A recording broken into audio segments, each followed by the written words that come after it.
Somos los coleccionistas de historias de terror.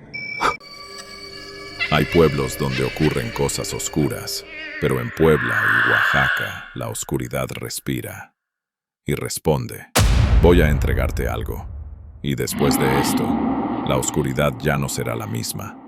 Lo único que te pido a cambio es darle clic al botón de suscribirse.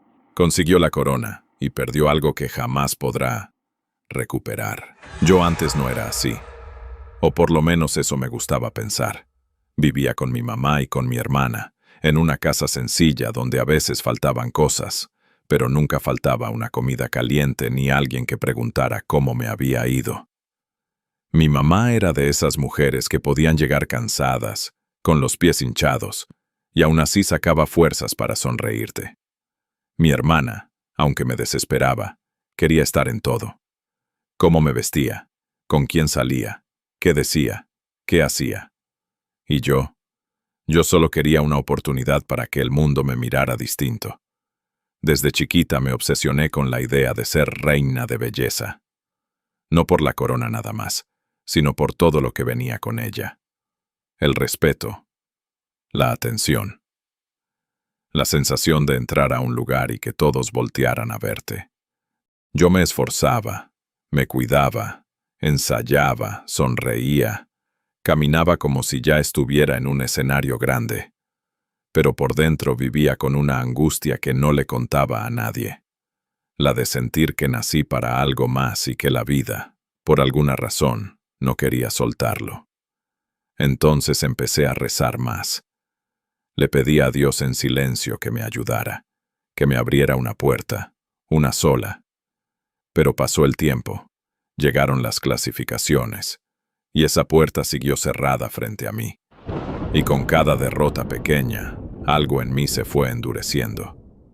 Por fuera yo seguía sonriendo y diciendo que estaba bien, pero por dentro ya me cansaba esperar tanto. Todo se empezó a torcer el día que alguien me habló de una mujer. Me dijeron que no era de aquí, que venía de la sierra de Oaxaca, de un lugar llamado Huautla de Jiménez, donde la gente no preguntaba si algo estaba bien o mal, solo si estabas dispuesto a pagar el precio. Según decía la gente, leía cartas, veía caminos cerrados y podía abrir puertas donde uno ya no veía salida. Yo me reí cuando me lo dijeron. Hasta hice un comentario burlón.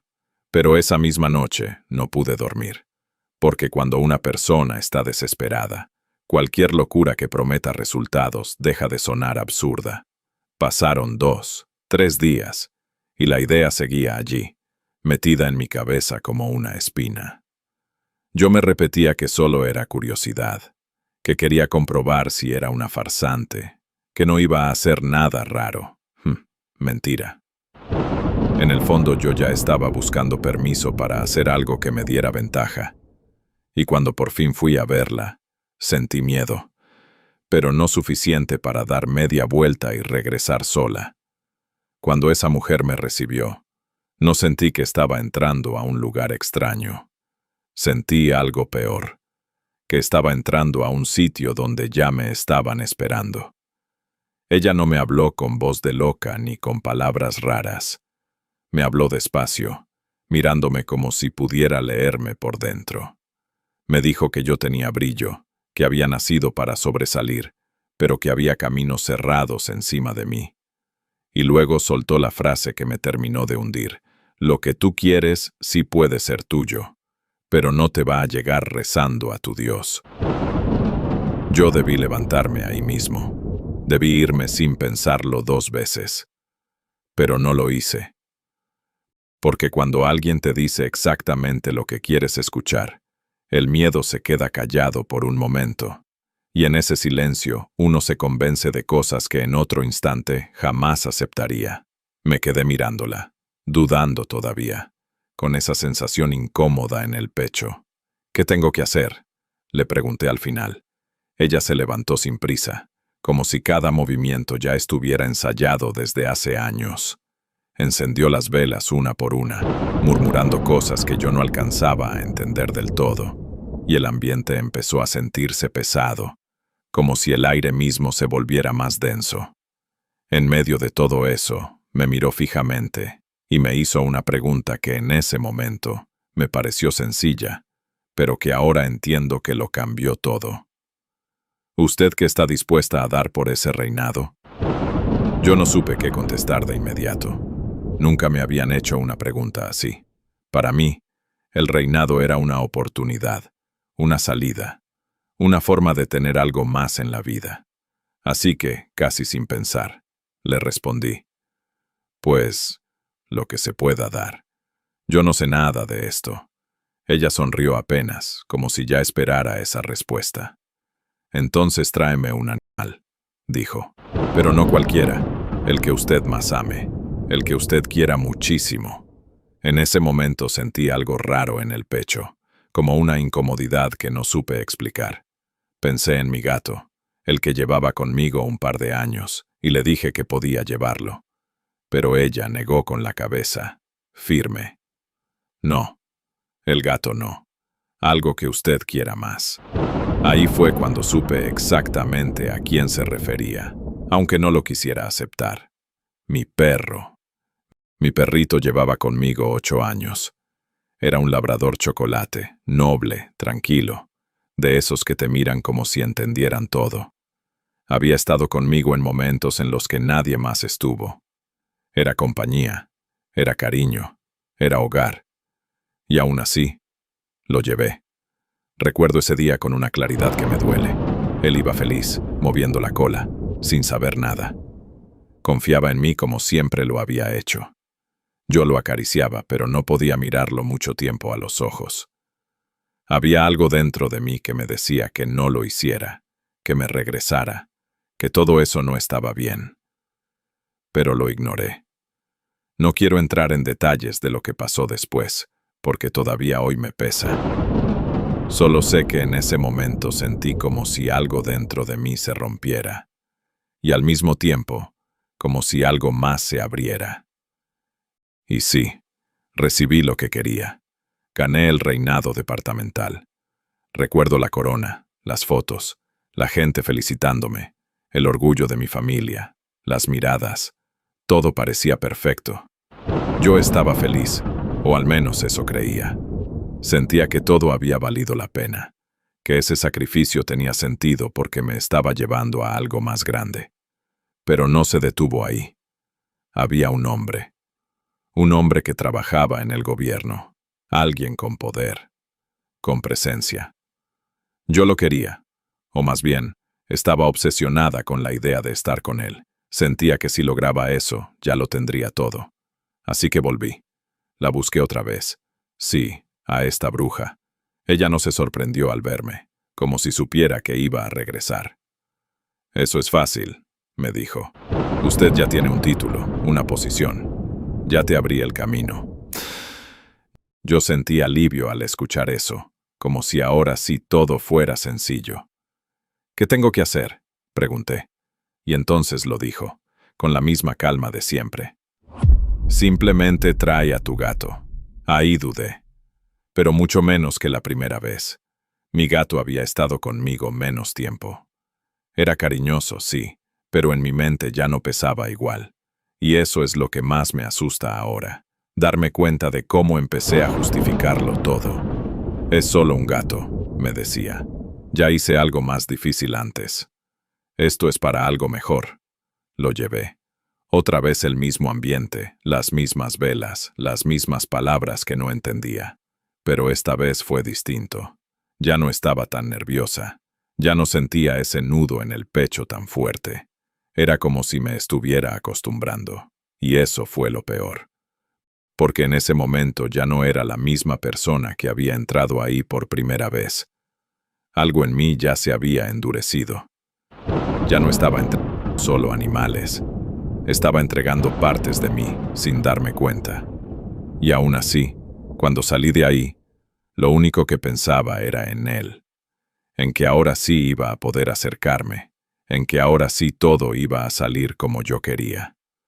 Nunca me pregunté qué más me iban a pedir después. Ni cuánto más iba a estar dispuesta a dar. Y aunque por dentro sentí un escalofrío, también sentí algo peor. Esperanza.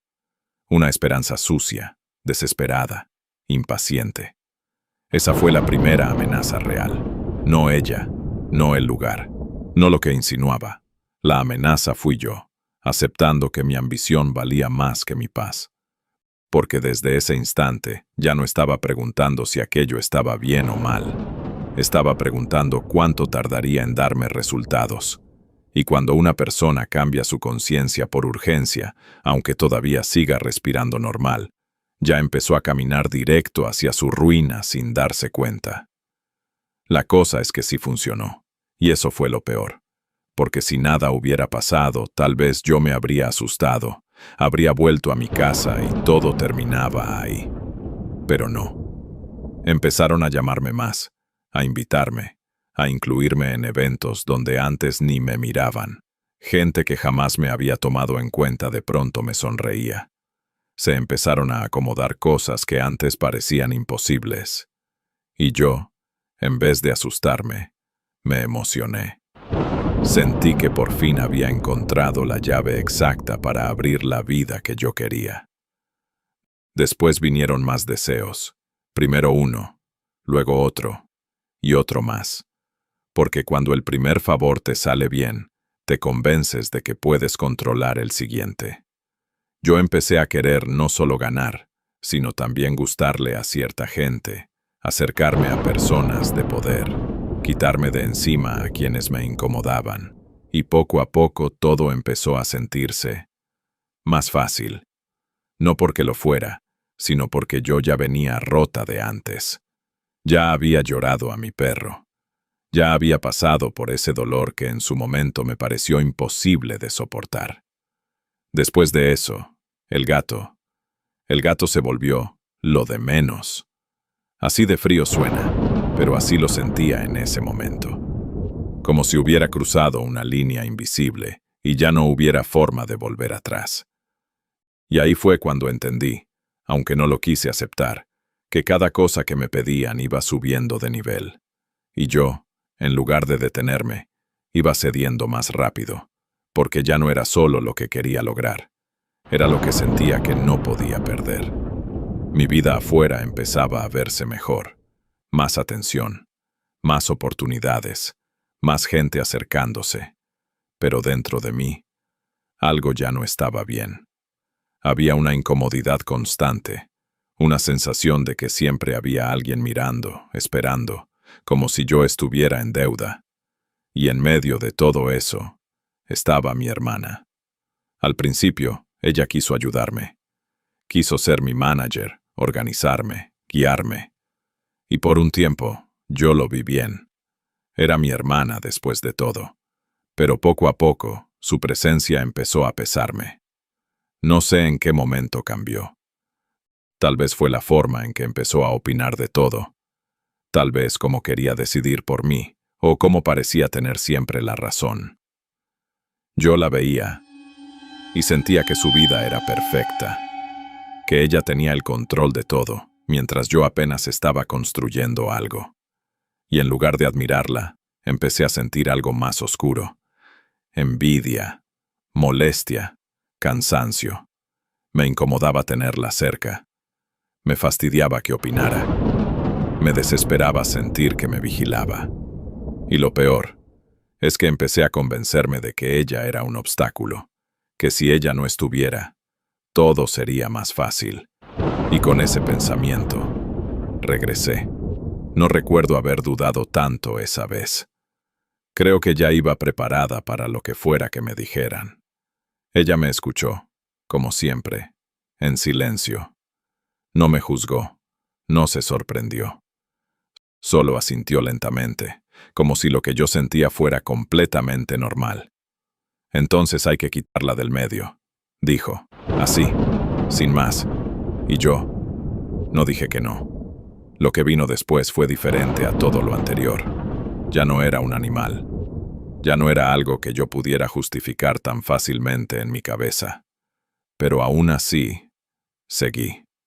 La bruja me habló de un tributo mayor, de algo que abriera completamente el camino, de algo que sellara lo que yo ya había empezado.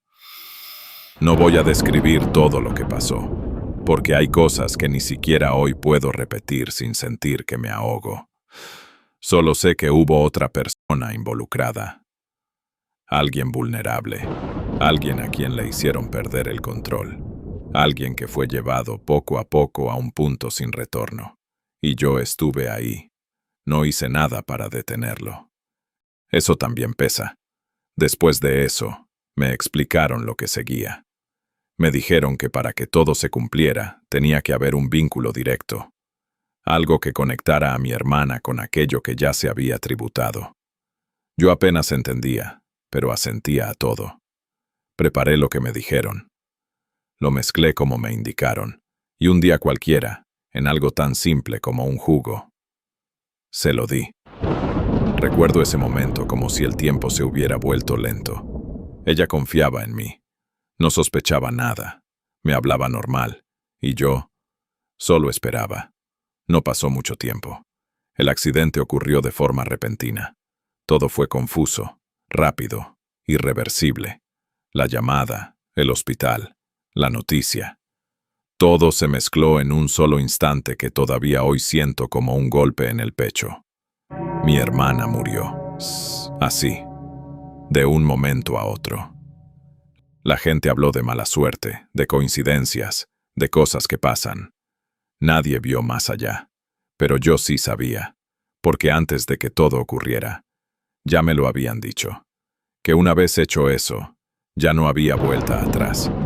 Y lo más perturbador de todo, es que, en medio del dolor, del llanto, del caos, había una parte de mí que no estaba sorprendida. Como si en el fondo ya lo hubiera aceptado desde antes. Como si, sin darme cuenta, hubiera cambiado algo esencial dentro de mí. Ahí fue cuando empecé a entender que esto no era una serie de favores, ni de intercambios simples. Era una cadena. Y yo ya estaba completamente atrapada en ella. El punto de no retorno llegó cuando yo ya no estaba pidiendo cosas pequeñas. Ya me había acostumbrado a ver resultados, a sentir que todo se me abría, a creer que el precio siempre iba a ser soportable, y aún así, yo estaba feliz. Suena mal decirlo después de todo lo que había pasado, pero en ese momento era la verdad. Yo sentía que por fin tenía lo que siempre había querido. Las cosas empezaron a fluir de una manera que antes me habría parecido imposible. Llegaban oportunidades, dinero, contactos. Todo parecía acomodarse solo, como si alguien estuviera quitando obstáculos por mí. Empecé a tener muy buenos ingresos. Dinero que antes no veía ni de lejos. Y con eso vino todo lo demás. La ropa, los viajes, los lugares a los que antes solo veía en fotos. Me di una vida de lujos, una vida que me fascinaba. Pero sobre todo, empecé a consentir a mi mamá. Después de lo de mi hermana, la casa se había quedado en silencio. Un silencio pesado, incómodo, lleno de cosas que nadie decía. Y yo, en lugar de enfrentar ese dolor, traté de taparlo como pude. Le compraba cosas, la llevaba de viaje, le daba todo lo que podía. Quería verla como una reina. Quería que no le faltara nada, como si así pudiera compensar lo que ya no estaba. Como si con regalos pudiera llenar ese vacío. Pero el dolor no se tapa así. Y mientras todo eso pasaba, empezó otra etapa. El reinado nacional. Ahí ya no era solo ganar por ganar. Para mí era el paso siguiente, el que realmente importaba. Yo quería esa corona. Yo quería llegar más lejos. Yo quería ser reina nacional. Y en el fondo, ya me veía en algo aún más grande. Yo quería estar en Miss Universo. Y con esa idea, regresé otra vez donde la bruja.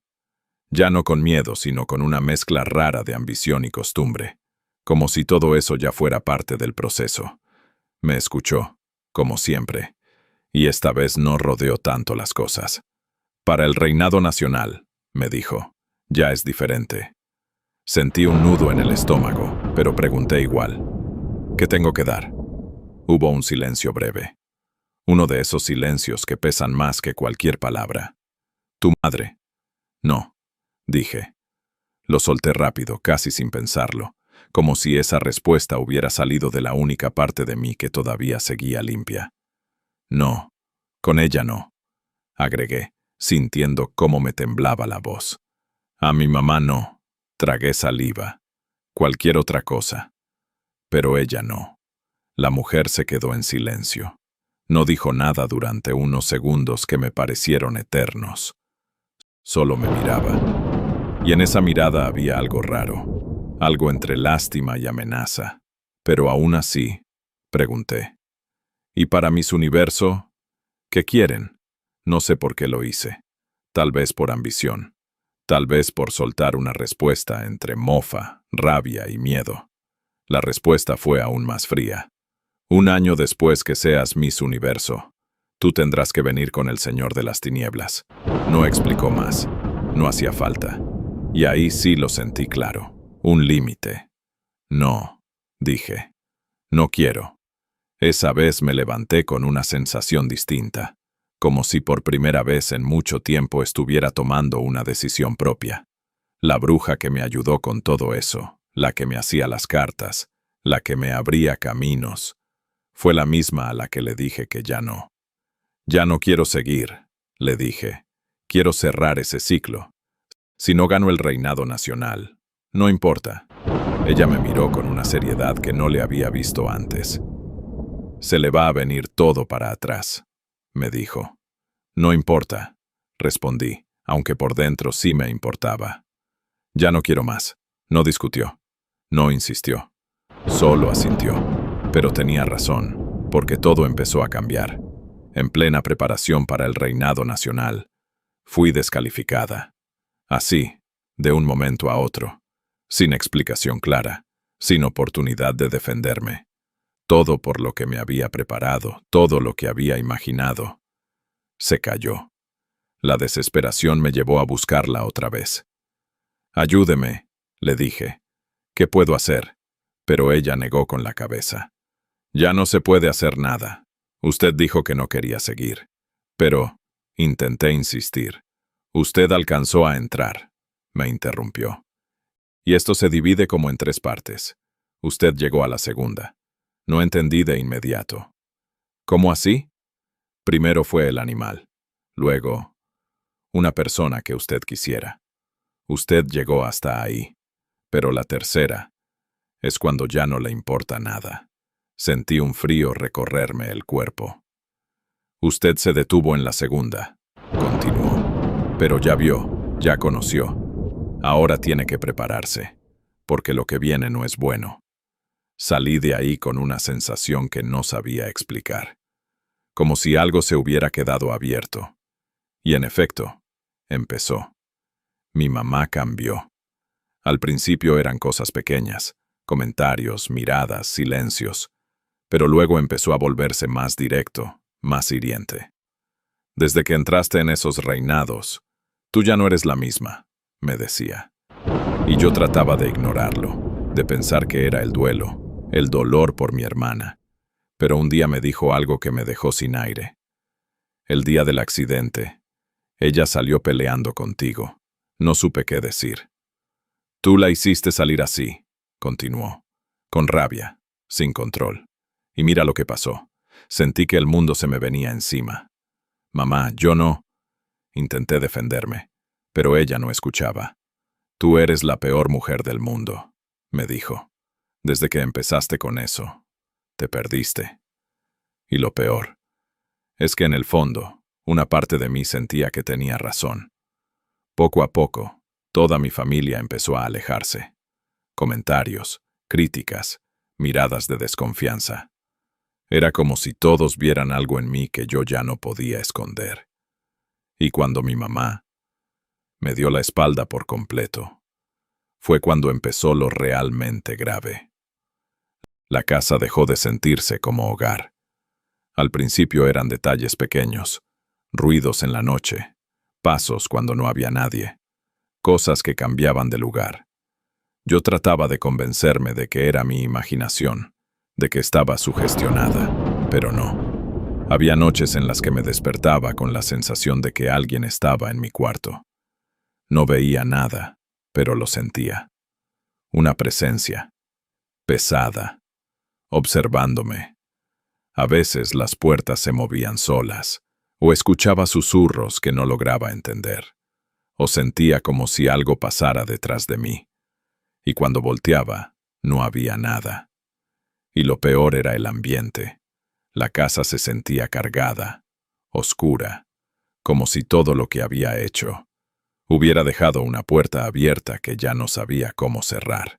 Ahí fue cuando entendí que no era solo perder cosas, era que algo había entrado conmigo y no se estaba yendo. Yo me acostaba con miedo, pero me repetía que todo estaba en mi cabeza. Cerraba los ojos fuerte, tratando de dormirme rápido, hasta que empecé a sentirlo. Había alguien al lado mío. No lo veía del todo, porque me daba terror abrir los ojos, pero sabía que estaba ahí. Sentía el peso en la cama, como si alguien se acostara junto a mí. La respiración, un sonido húmedo, desagradable. Una noche no aguanté y abrí los ojos apenas, lo mínimo, y lo vi. Era un hombre, pero no parecía humano. Su cuerpo estaba encorvado, su piel oscura, como manchada. Y lo peor, su lengua. Una lengua larga, grotesca, gruesa, pesada, que se movía sin control, como si tuviera vida propia. Esa cosa me tocaba, dejándome una sensación que no puedo explicar sin que me dé asco y miedo al mismo tiempo. Yo me quedaba paralizada. No podía gritar, no podía moverme. Solo cerraba los ojos y repetía en mi cabeza: esto no está pasando, esto no está pasando. Esto es psicológico, esto no es real, pero sí lo era, porque cuando no estaba en mi cama, estaba en la puerta. Lo veía de pie, mirándome, y desde ahí, extendía esa lengua hasta donde yo estaba, como si la distancia no importara. Y no fue lo único. Empecé a escuchar ruidos en toda la casa. Pasos, golpes suaves, cosas que se caían sin explicación, pero lo peor fue cuando empezaron a aparecer ellos. Mi perro, el mismo labrador que yo había entregado. Lo veía caminar por la casa, pasar por el pasillo, entrar a la sala, mirarme. A veces movía la cola, como antes. Yo me quedaba congelada. No, no puede ser, me decía en voz baja, pero ahí estaba. Y luego, el gato. Lo escuchaba maullar en la madrugada, rasguñar puertas que ya no deberían tener nada detrás. Ese sonido se me metía en la cabeza. Y después, mi hermana. Al principio era su voz. Escuchaba la discusión de ese día. Una y otra vez, como un eco que no se apagaba. «Déjame en paz», escuchaba que ella gritaba. «Siempre quieres controlarlo todo», respondía yo. O al menos esa versión de mí. Era como revivir eso sin poder detenerlo. Hasta que un día la vi. Estaba en la sala, sentada, mirándome fijo. Yo me quedé paralizada en la puerta. «Esto no es real», susurré. Pero ella habló. «Confiesa lo que hiciste». Sentí que el corazón se me iba a salir. «Confiesa lo que hiciste», repitió, sin moverse, sin parpadear. No, yo negaba con la cabeza. «Esto no está pasando. Esto no está pasando». Pero ella seguía ahí. Y yo ya no podía seguir engañándome. Ahí fue cuando empecé a buscar ayuda. No sabía a dónde ir, ni en quién confiar. Solo sabía que sola no podía más. Así que terminé contándole todo a una señora cristiana que vivía lejos, en un barrio donde nadie me conocía. Recuerdo cómo me temblaban las manos mientras hablaba. «Yo sé que usted va a pensar que estoy loca, pero necesito ayuda», le dije. Y le conté todo. Todo. Ella no me interrumpió. Solo me escuchó, seria, preocupada. Luego me dijo que hablaría con su pastor. Días después, el pastor vino a mi casa. Entró, miró alrededor. Se quedó en silencio un momento, como sintiendo el ambiente. «Aquí hay algo muy fuerte», dijo finalmente. Yo sentí un poco de alivio, como si por fin alguien entendiera. ¿Me puede ayudar?, pregunté, pero él negó lentamente. No es tan fácil. Usted ha estado en cosas muy profundas. Entonces, ¿qué hago?, pregunté desesperada. Busque a alguien con más autoridad espiritual, me dijo. Hay un obispo en otra ciudad. He escuchado que puede tratar casos así. Me aferré a eso como a una última esperanza. Fui. El obispo me recibió. Me escuchó. Me dio oraciones. Hizo lo que él llamó una liberación. En ese momento, yo quise creer que ya todo había terminado. «Ya estás limpia», me dijo, y por un instante sentí paz. Pero era mentira, porque uno no puede hacer tanto daño y pensar que todo se borra con una oración. No funciona así. Esa misma noche, volvió. El hombre, la lengua, las voces, todo. Y fue peor, porque ahora sabía que no se iba a ir tan fácil. Hubo un momento en el que ya no pude más. Subí al balcón de mi edificio, y ya saben lo que hice. Pero ni siquiera eso salió como yo esperaba. Quedé suspendida de un barandal. Ni siquiera buscando la muerte. La encontraba, como si ni eso me estuviera permitido. Ahí fue cuando mi mamá empezó a darse cuenta de que algo estaba muy mal. Yo había bajado muchísimo de peso, estaba enferma, ojerosa, irreconocible. Un día, no aguanté más. «Mamá, necesito contarte algo». Le conté casi todo. No tuve el valor de decirle lo de mi hermana, pero sí todo lo demás. Ella me miraba sin saber qué decir, y decidió llevarme a otro lugar. Viajamos a Roma. Ella tenía la esperanza de que allá alguien pudiera ayudarme. Investigamos, preguntamos, hasta que supimos que un domingo el Papa Francisco iba a dar misa. Fuimos. Esperé a que terminara la Eucaristía, con la ilusión de poder acercarme, de que alguien me escuchara. Intenté hablar con sacerdotes, con personas de ahí. «Por favor, necesito ayuda», les decía. «No sé qué hacer», pero todos me respondían lo mismo. «No es posible llegar al Papa por esto». Algunos me miraban con seriedad, otros con lástima. «Hay puertas que uno no debe abrir», me dijo uno, «y lugares que no se deben tocar». Esas palabras se me quedaron, porque tenían razón. Todo eso había empezado por mi ambición, pero ni siquiera estando allá me dejaron en paz, en ningún lugar. Iba a visitar a una amiga, y lo veía. Ese hombre, con su lengua, me acercaba a mi mamá, y también aparecía. No importaba el lugar, era como si viajara conmigo. Regresamos, sin respuestas, y en mi desesperación, hice lo que nunca pensé que volvería a hacer. Busqué otra vez a esa bruja. Cuando me vio, se le notó la impresión. «Tú está muy mal», me dijo. «Ayúdeme», le rogué. «Dígame qué tengo que hacer, lo que sea, pero que esto pare». Le conté todo, sin esconder nada esta vez. «Ya no quiero esto, no quiero que me sigan. Me estoy volviendo loca». Ella se quedó en silencio un momento, y luego dijo algo que en otro momento me habría negado a aceptar. «Toca sacar mal con mal». No sabía si eso estaba bien o mal, pero ya no me importaba. Era eso, o seguir así. Empezaron procesos, rituales, cosas que no quiero detallar, pero que implicaban devolver lo que yo había tomado, limpiarme, romper vínculos. Era duro, doloroso. Y aún así, no era inmediato.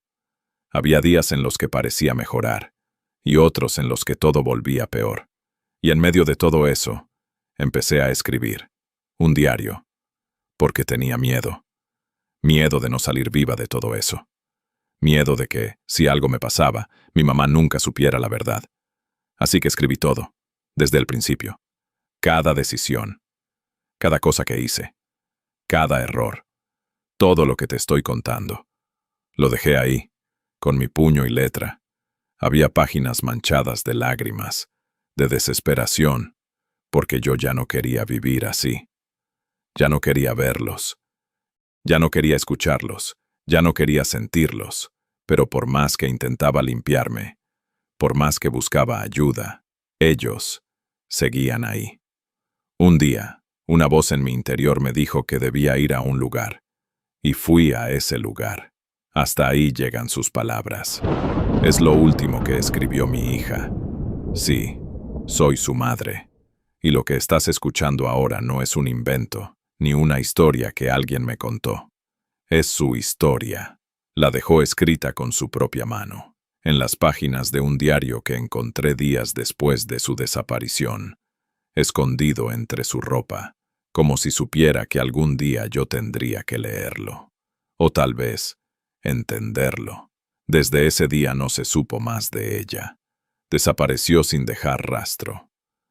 La busqué como solo una madre puede buscar, sin descanso, sin rendirme, recorriendo calles, preguntando a desconocidos, pegando fotos, rezando en silencio cada noche para que regresara, para que todo fuera una confusión, un mal momento, algo que pudiera explicarse. Pero no. Había algo más, algo que yo ya conocía, aunque nunca quise aceptarlo. Al principio me negué a creer que esas páginas fueran reales. Pensé que era imaginación, que mi hija estaba pasando por algo, que todo tenía una explicación lógica. Pero mientras más leía, más sentía cómo el miedo se metía en mi pecho. Después de esa última frase, el diario queda en blanco, como si simplemente ya no hubiera nada más que contar. He vuelto 1000 veces a ese cuaderno. He leído cada línea buscando una pista, una señal, algo que me diga que aún está viva. Pero en el fondo, muy en el fondo, hay algo dentro de mí que sabe la verdad. Una verdad que me duele más que su ausencia. Porque creo, no sé, que al final ella fue a un lugar porque tenía que hacerlo. Porque alguien debía pagar, y ese alguien nunca debió ser ella. Pero las deudas siempre se cobran, y con el dolor más grande que puede cargar una madre. Creo que mi hija, al final, tuvo que entregar aquello que pactó con ellos. Solo quería paz en su trabajo, pero no sabía lo que iba a costarle.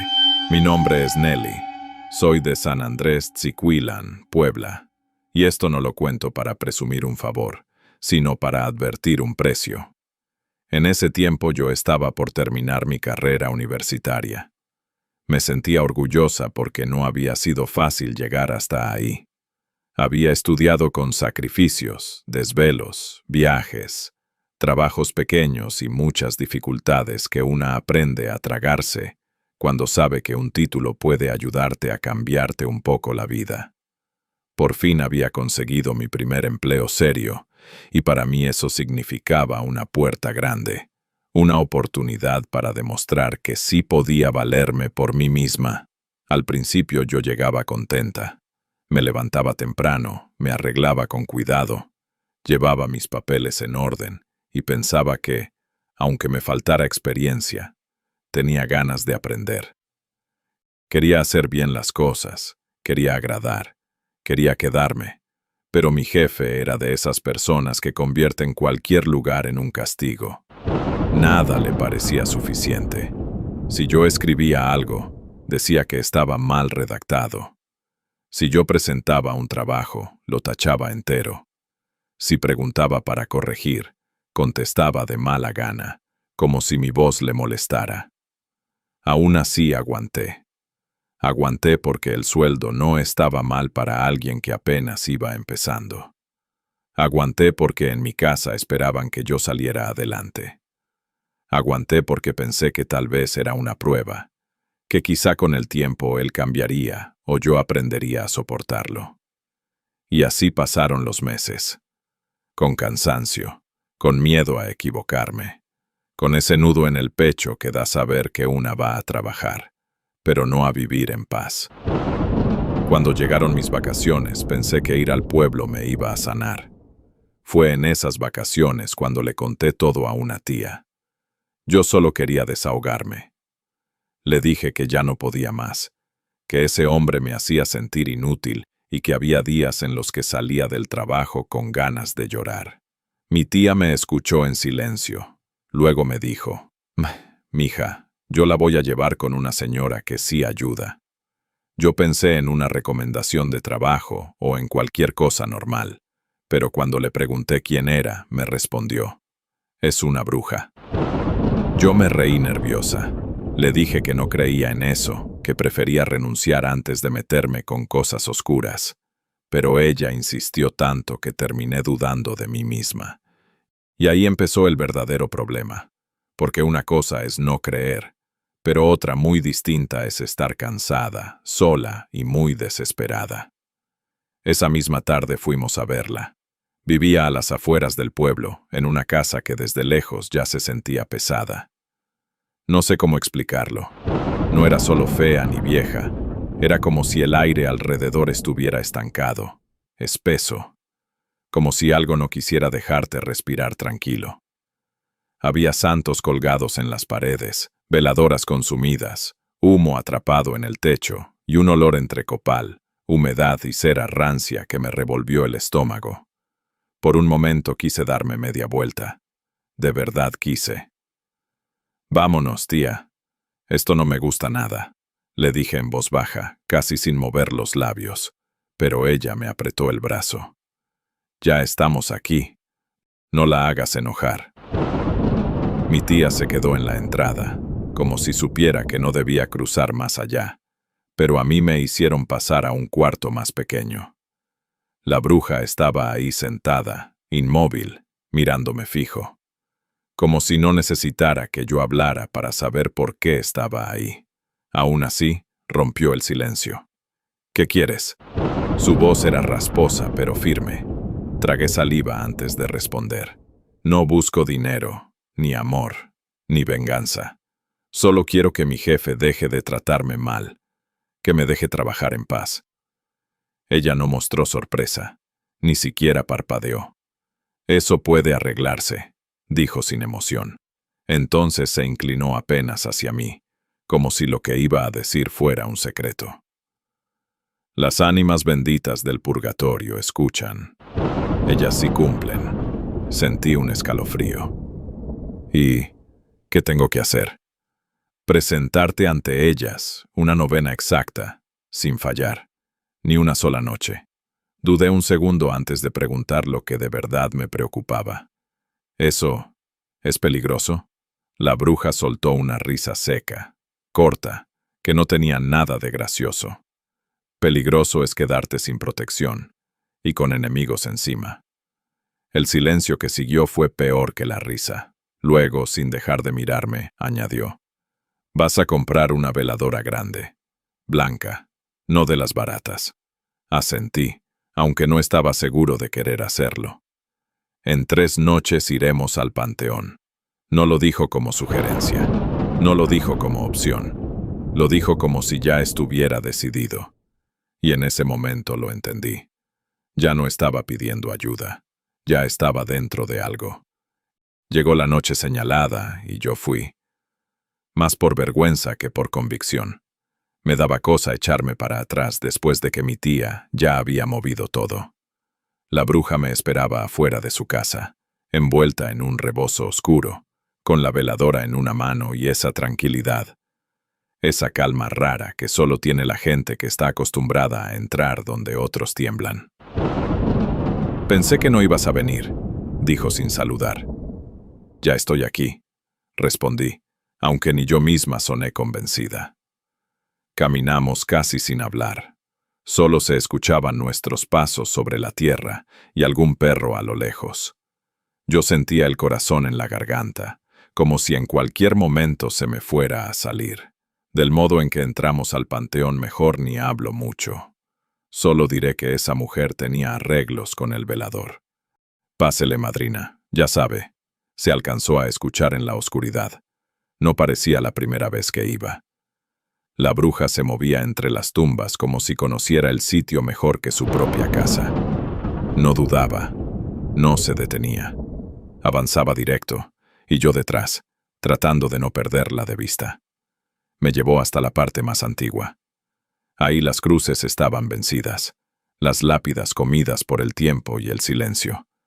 No era el mismo. Era más pesado, como si en ese lugar la noche tuviera más fondo. Se detuvo en seco. Aquí. Encendió la veladora y empezó a rezar entre dientes. Pero no eran oraciones como las que yo conocía de la iglesia. Sonaban parecidas. Sí, pero estaban mezcladas con palabras que no entendía y con llamados directos, como si le hablara a alguien que estaba ahí, justo frente a nosotras. A ustedes que escuchan, a ustedes que cumplen, murmuraba. Sentí un escalofrío que me recorrió la espalda. Repite, me ordenó de pronto. ¿Qué? ¿Qué digo? Lo que te diga, sin cambiar nada.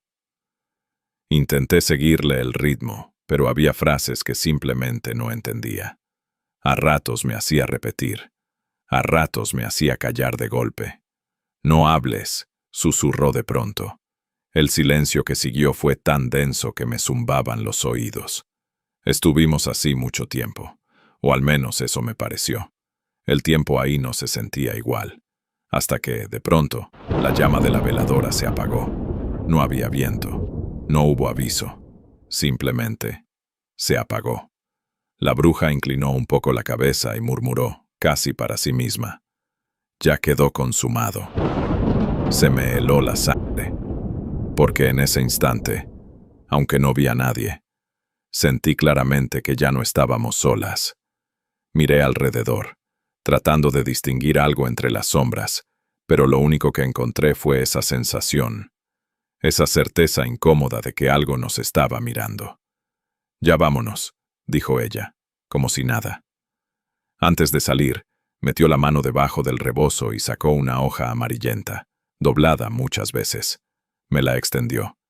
Esta es la oración. La tomé con manos temblorosas.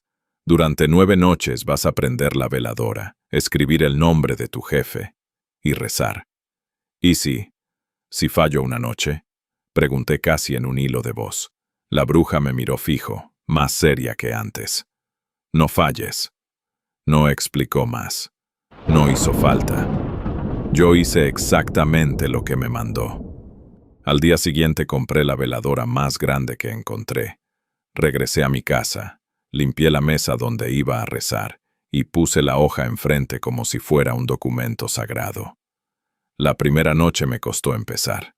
Tenía miedo, sí, pero también tenía esperanza. Me repetía que aquello era solo una oración más, algo fuerte quizá, pero todavía dentro de lo que una podía controlar.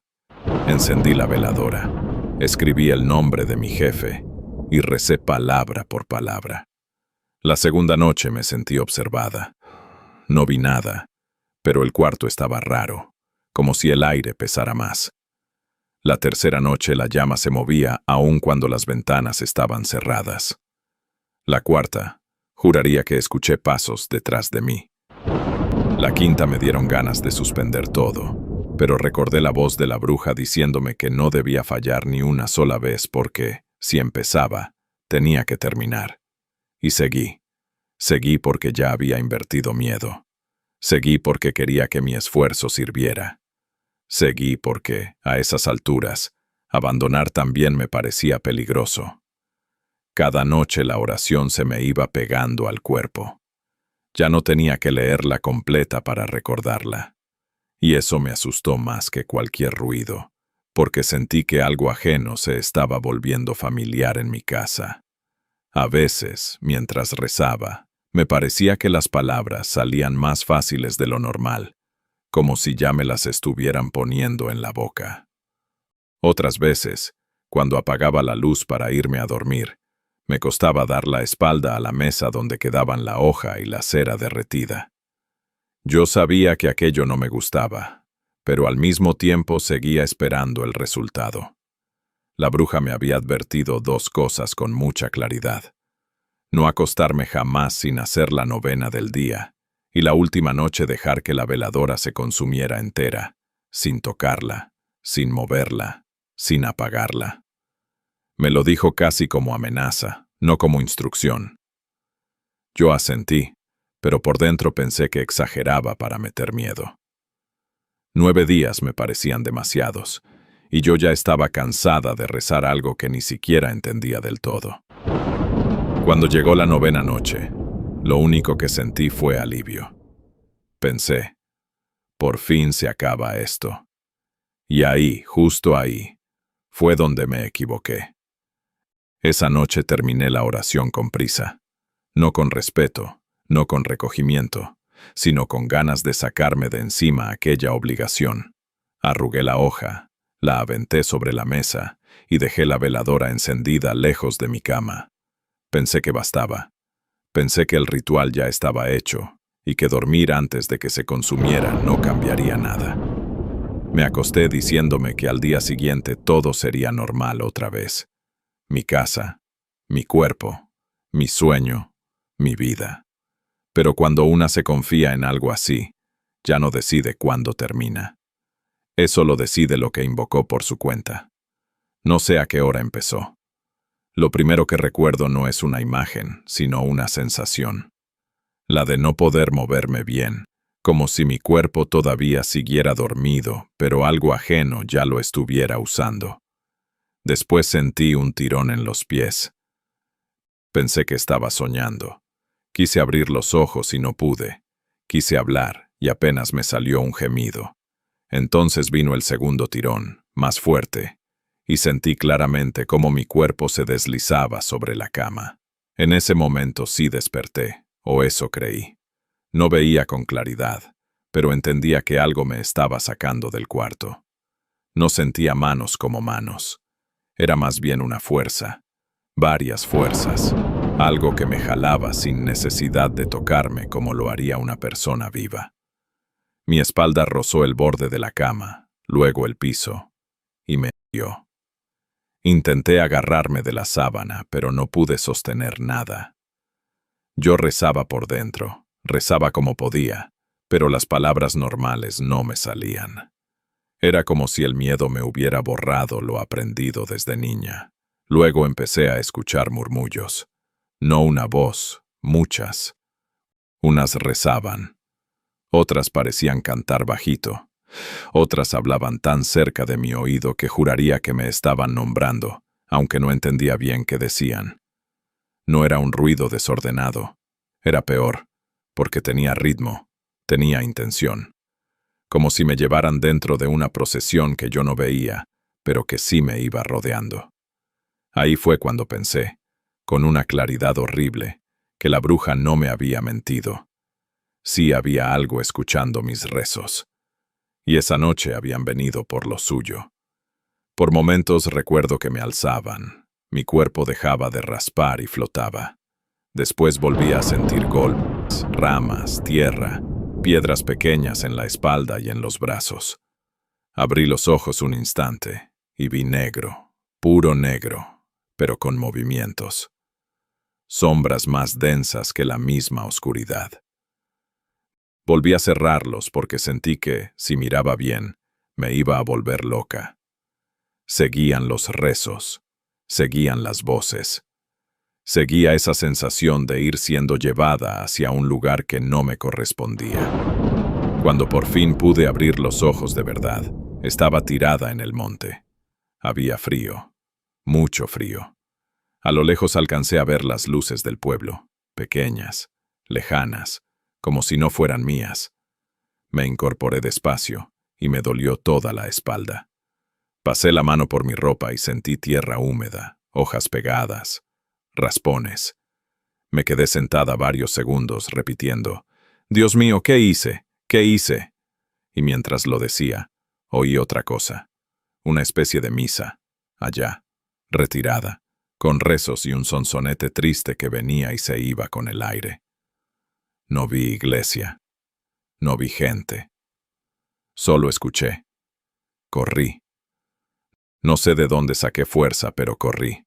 Tropecé varias veces, me enterré espinas, me manché más, pero corrí hasta llegar a mi casa.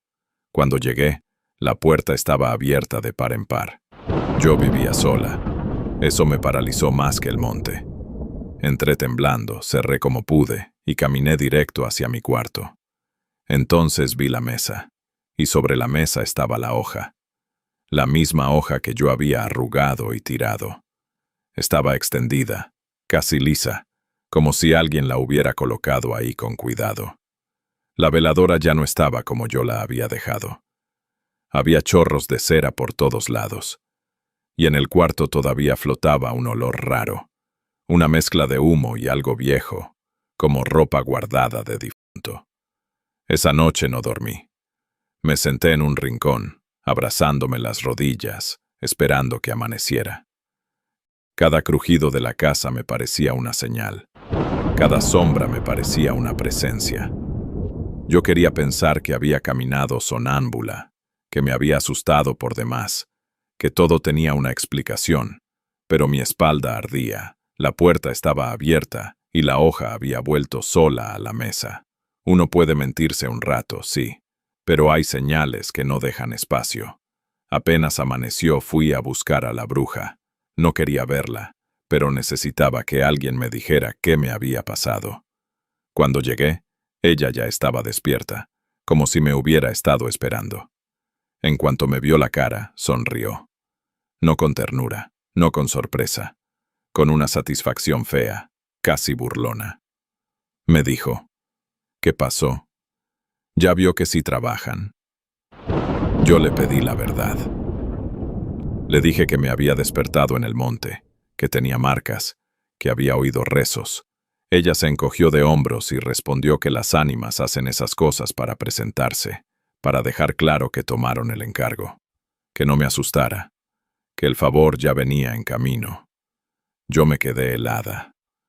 Lo dijo como quien confirma una entrega, no como quien habla de algo sobrenatural.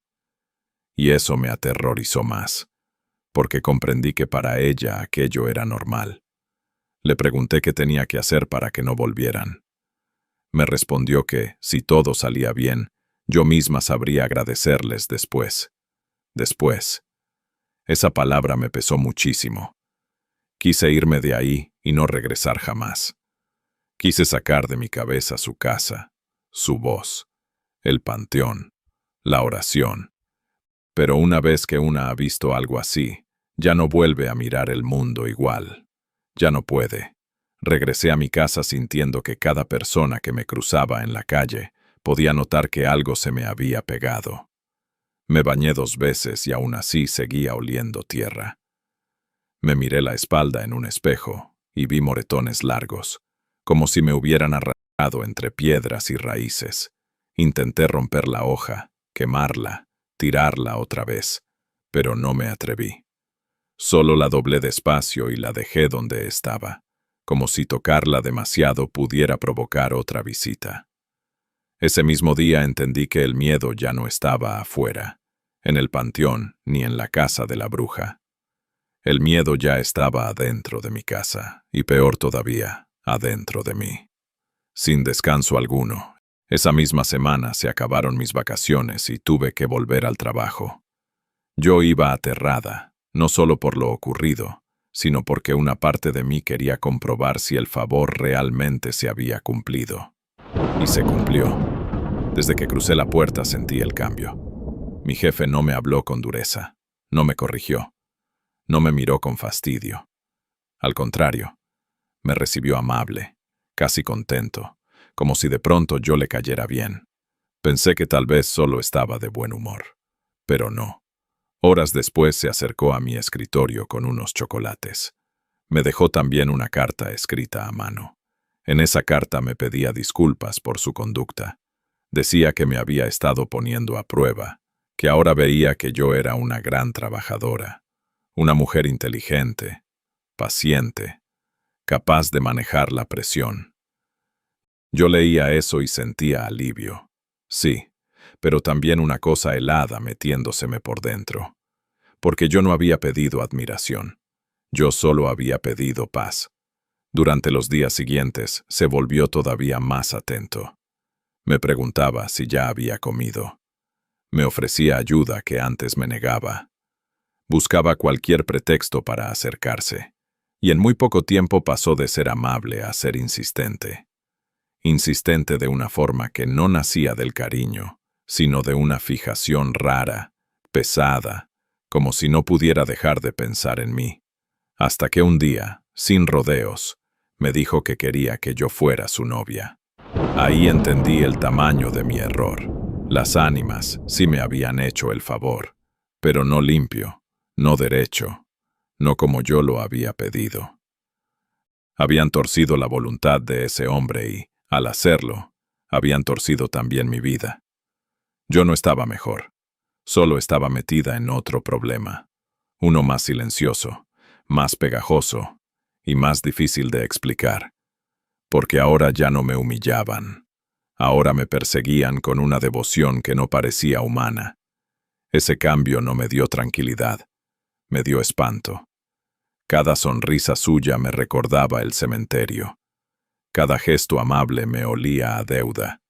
Mientras todos pensaban que yo por fin había ganado respeto, yo sabía que estaba viendo otra desgracia. A partir de ahí mi vida se partió en dos. Por fuera parecía que todo se había acomodado. El trabajo ya no era un tormento. Mi jefe me trataba bien. Mis estudios seguían avanzando, y cualquiera que mirara desde lejos habría dicho que yo por fin estaba cosechando lo que había sembrado. Pero por dentro yo me sentía peor que antes.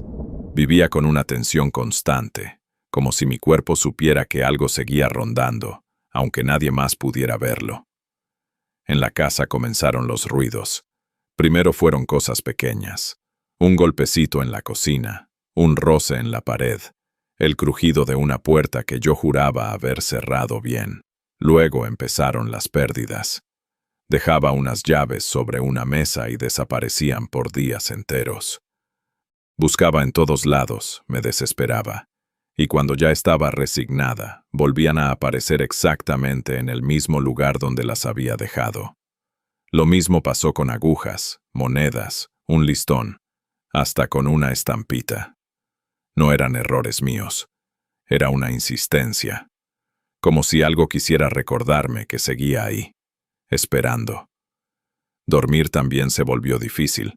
Me costaba cerrar los ojos porque en cuanto apagaba la luz, sentía que el cuarto se llenaba de una atención silenciosa. No siempre escuchaba rezos, pero muchas veces sí percibía murmullos lejanos, como de gente orando en otro cuarto o en otra casa, aunque yo sabía que no había nadie. Otras noches despertaba sobresaltada sin razón aparente, con la sensación de que me habían llamado por mi nombre. Nunca volví a amanecer en el monte, gracias a Dios, pero ya no volví a dormir como una persona tranquila. Y al mismo tiempo estaba lo de mi jefe. Su obsesión fue creciendo. Ya no bastaban los chocolates ni las palabras suaves. Empezó a buscar excusas para quedarse cerca de mí, para acompañarme a la salida, para saber qué me gustaba, qué comía, a qué hora llegaba. Yo veía en su cara una devoción rara, casi enferma, y sentía culpa, miedo y asco al mismo tiempo, porque una parte de mí sabía perfectamente de dónde venía ese cambio. Yo había pedido que me lo quitaran de encima, pero el resultado fue que me lo pegaron todavía más. Lo peor era no poder contarle a nadie todo completo. ¿Qué iba a decir? ¿Que había ido con una bruja? ¿Que había rezado una novena a las ánimas? ¿Que desperté en el monte y ahora tenía un hombre obsesionado y una casa llena de señales? Nadie me iba a creer, y si me creían, me iban a señalar por haberme metido en eso. Así que me callé mucho tiempo. Sonreía cuando debía sonreír. Trabajaba. Respondía con cortesía. Pero por dentro me estaba quebrando. Llegué a un punto en el que entendí que no bastaba con esperar. Tenía que cortar aquello de alguna forma. Por eso, aunque me aterraba, regresé al cementerio. Fui casi a escondidas, con el corazón golpeándome en el pecho, y me paré donde había empezado todo. Les hablé como pude. Les dije que ya no las necesitaba, que muchas gracias, que buscaran su camino, que mi casa ya no era lugar para ellas. Hasta les dije que en mi casa había oscuridad para que no vieran motivo de quedarse. Yo no sabía si aquello era correcto, pero ya estaba haciendo cualquier cosa con tal de sacármelas de encima. Poco a poco los ruidos fueron cediendo. Las cosas dejaron de perderse tanto. La sensación de compañía se fue apagando. Pero el daño ya estaba hecho. Tuve que renunciar a mi trabajo porque la obsesión de ese hombre no aflojaba y yo no soportaba seguir viéndolo. Con el tiempo logré graduarme, acomodar mis papeles, encontrar otro camino y rehacer mi vida un poco. Pero una parte de mí se quedó allá, en esa mesa, en esa hoja, en esa noche. Porque hay sustos que no se van aunque ya no pase nada.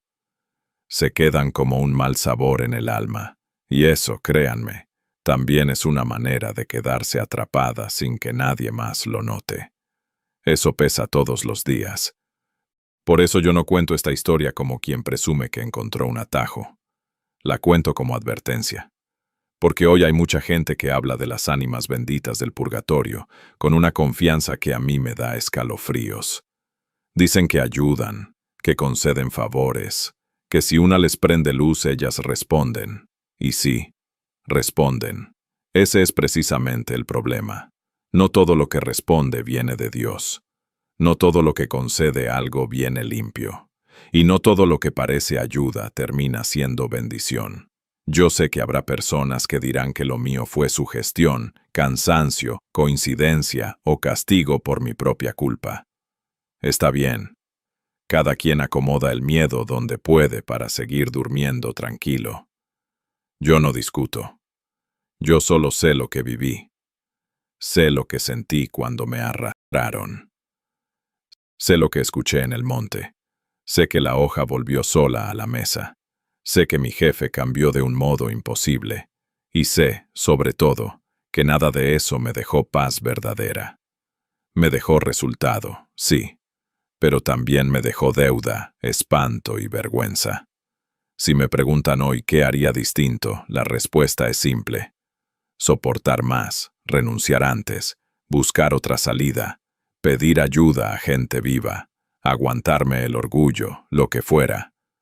Menos abrir una puerta con rezos que no entendía. Porque una entra pensando que controla el trato, pero no.